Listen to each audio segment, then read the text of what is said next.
A man buys his first house, 34 years old. He walks through the empty rooms before the furniture arrives, running his hand along a wall that belongs to him now, actually his, and for one afternoon he feels like he's finally arrived somewhere. Then his younger brother pulls into the driveway, not to see the house, just passing by, on his way somewhere else, in a car that costs more than the down payment did. Nothing about the house changed. Same walls, same keys in his pocket, same accomplishment it was 10 minutes ago. But something in his chest quietly deflated. He couldn't tell you why. He would never admit it out loud. Most of us have a comfortable explanation for that feeling. We call it envy, and we call envy a character flaw. We assume it means we're materialistic or insecure or not grateful enough for what we have. We tell ourselves that if we just focused on our own life instead of everyone else's, the feeling would go away. Scientists tested that theory directly. It didn't survive. Picture two strangers, each one lying still inside their own brain scanner in two separate rooms down the hall from each other. They're given the exact same simple task. Guess a number, win a small amount of cash if you're right. No houses, no cars, no audience, just two people, two machines, one number. Researchers watched each person's reward center light up, the same region of the brain that responds to food, to money, to anything that feels good. And here's what stopped them cold. That reward center wasn't measuring how much money the person had actually won. It was measuring how much they'd won compared to the stranger down the hall. Win the exact same amount you won a minute earlier, but learn the person in the next room won slightly more, and the reward center goes dark. Not because you lost anything, because someone invisible, in a room you'll never enter, did a little better than you. Your brain was never built to register how much you have. It was built to register your rank, not your income, not your effort, not even your happiness. Just your position relative to whoever happens to be standing closest to you. Which means you could win the lottery tomorrow morning and still go to bed feeling poor if the stranger down the hall from you won twice as much. That explains the house. It explains the brother in the driveway. But it doesn't fully explain what happens next, because the story gets stranger the moment you leave the driveway and walk into an office. A woman gets a raise.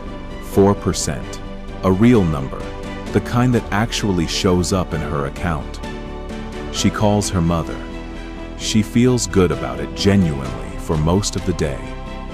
Then in the break room, she overhears a co-worker got 5. By the time she gets home that evening, the raise she was proud of that morning feels like a small failure. Same paycheck, same job, same 4%. Sitting exactly where it landed at 9 that morning. The only thing that changed all day was a single sentence she overheard about a number that isn't even hers. This still isn't a modern problem, and it isn't a phone problem, even though it feels like one. A psychologist named Festinger described this exact pattern back in 1954, before anyone had a screen in their pocket at all. People don't judge their lives against some fixed, absolute measuring stick. They judge them against whoever happens to be standing closest. And for decades afterward, economists ran into the same maddening pattern in country after wealthy country. Average income climbed for 50 straight years. Average happiness barely moved an inch. The money showed up right on schedule. Contentment never came to answer the door. You'd think that mystery would have been solved by now. It kept resisting a simple answer until researchers stopped asking, how much do people have? And started asking, compared to whom? That was the missing variable the whole time. Not the number in the account, the number standing next to it. Now go somewhere the whole world is already watching, where you can't hide the feeling behind a polite smile in a break room. Go to an Olympic podium. In 1992, researchers filmed the medal ceremonies in Barcelona and asked people to rate, on a scale of 1 to 10, how happy each athlete looked. You already know who scored highest. Gold medalists, obviously radiant. But look at what happened underneath that. Bronze medalists, third place, the lowest medal a human being can win and still be a winner, scored around 7 out of 10. Silver medalists, who had just finished objectively higher than them, scored under 5. Second place beat third place on the podium. Third place beat second place on the one thing that was supposed to matter, which was how it actually felt to be standing there. Why? Because a silver medalist spends the entire ceremony one gold away from where they wanted to be, replaying the fraction of a second that separated them from the top of the podium. A bronze medalist spends that same ceremony one spot away from getting nothing at all. Same podium, same anthem, same medal ceremony, down to the last camera flash. 2 different measuring sticks, 2 different nights. For 2 people who had both, by any outside standard, just one. At this point, you might be thinking the obvious thing. Fine. Maybe this isn't new, but surely social media made it so much worse. And you'd be partly right. Researchers studying Instagram have found that scrolling through other people's curated lives measurably lowers self-esteem, specifically through what's called upward comparison, seeing people who appear to be doing better than you. And tellingly, the reverse also works. Looking at someone who seems worse off gives people a small, real lift in confidence within minutes. It's tempting to stop right there and blame an app, but that explanation quietly skips over the stranger part of the story. The Instagram researchers didn't discover a new mental process. They found the same ancient one, running at a scale it was never built to handle. Anthropologists who study how humans actually lived for most of our history keep landing on a similar number for the size of an early human community, roughly 100 to 200 people. That was it. That was the entire comparison pool available to any human brain for tens of thousands of years.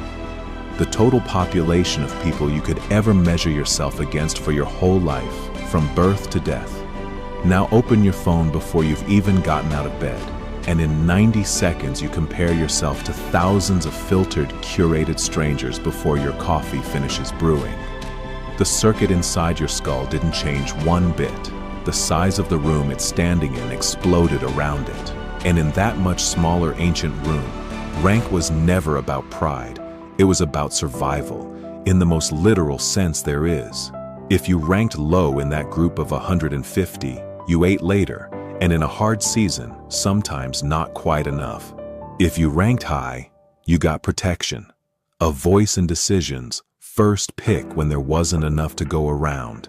A brain that only tracked absolute resources, how much food is directly in front of me right now, would have missed the actual threat, which was whether that food was about to disappear because someone with a higher claim was standing ahead of you in line.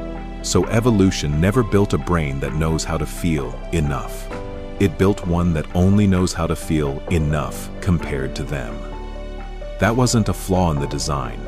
For nearly the whole of human history, it was the entire design, which is why this doesn't stay in your head. It shows up in your body, decades after any of it stopped being about survival. Walk into a high school reunion and notice what happens in your chest before you've said a single word to anyone. That faint tightening, the quick, involuntary math running before you've even shaken a hand. Watch how a career you were genuinely proud of an hour ago can shrink the second someone mentions an old classmate's title. And notice the other side of it too. The small, uninvited flicker of relief when you learn that same classmate is going through a divorce or quietly lost the job you didn't even know they'd had. A flicker that arrives before you've had time to feel ashamed of feeling it, and that most people would never say out loud at the reunion itself. None of that is vanity. None of it is weakness. It's an alarm system built for 150 familiar faces, now going off every single day, inside a species of 8 billion strangers it was never designed to see. And here is where the story stops being only uncomfortable and turns into something closer to forgiveness. If the wiring really is this old, then the private shame that usually rides along with it, The quiet feeling that you're petty for caring what your coworker earns, or shallow for noticing your brother's car, or small for that flicker of relief at someone else's bad news, is aimed at the wrong target. You are not shallow. You are running the exact same reward system every human being who has ever lived has run. The same one that once helped a small, vulnerable group decide who to trust, who to follow, and who to protect when the winter turned bad. That circuit didn't get invented to make you miserable at a dinner table. It got built to keep your ancestors alive long enough for you to exist at all, and it is still, to this day, doing that job with total sincerity in a world that no longer needs it to. The man in the driveway was never really comparing houses. His brother's car never took a single brick away from the one he was standing in. What deflated in his chest for a moment wasn't disappointment in his life. It was 100,000 years of instinct, checking his rank in a group of 2, exactly the way it would have checked his rank in a group of 150, exactly the way it checked the rank of every single person who came before him, all the way back to the very first humans who ever stood next to each other and felt, for reasons neither of them could name, unequal. That feeling in your chest isn't proof that something is wrong with you. It's proof of how old you actually are. Older than money, older than houses, older than the idea of winning at all. Every person you have ever quietly envied was, at that exact same moment, running the same arithmetic about somebody else. The classmate with the bigger title was measuring herself against someone bigger still. The brother in the expensive car was measuring himself against a brother of his own, somewhere else, in a driveway you'll never see. Comparison isn't something that happens to you personally. It's the operating system quietly running behind 8 billion other faces, nearly all of them convinced, at this exact moment, that they're the one falling behind. Which leaves one question still sitting there, unanswered, and it's a strange one. If this circuit is only built to track rank, why does it also feel so good every once in a while to watch someone above you stumble?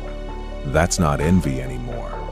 That's a different appetite altogether, wearing a much uglier smile, and it's been hiding in plain sight this whole time. Somewhere tonight, someone is standing in a driveway of their own, a promotion, a wedding, a body they finally like, a life they spent years building, feeling it quietly deflate for a reason they will never say out loud. They are not broken. They are doing exactly what every human being before them has done, all the way back to the first 2 people who ever stood side by side and felt, without either of them choosing it, unequal. We did not invent comparison. We inherited it, and we will hand it down unchanged to whoever stands next to us tomorrow.